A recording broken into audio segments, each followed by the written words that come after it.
10,000 বছর বেঁচে থেকে একাদশী ব্রত পালন করে যে ফল লাভ হবে, ওইটা একটা নৃসিংহ চতুর্দশী ব্রত শ্রদ্ধা ভক্তি সহকারে পালন করলে সেই ফল ঠিক প্রাপ্ত হয়ে যেতে পারে।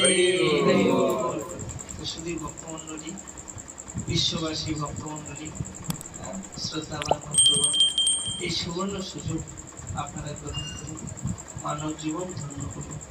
হরে কৃষ্ণ কৃষ্ণ কৃষ্ণ হরে হরে, হরে রাম রাম রাম হরে হরে। জয় শ্রীল প্রভুপাদ কি জয়। জয়। আজ নৃসিংহ চতুর্দশী অধিবাস কীর্তন হচ্ছে খুব সুন্দর। আগামীকাল নৃসিংহ চতুর্দশী মহাতিথি কি, এখানে উপস্থিত পালনকারী ভক্তবৃন্দ কি, সমবেত ভক্তবৃন্দ কি, নিতাই গৌর সীতানাথ হরে কৃষ্ণ।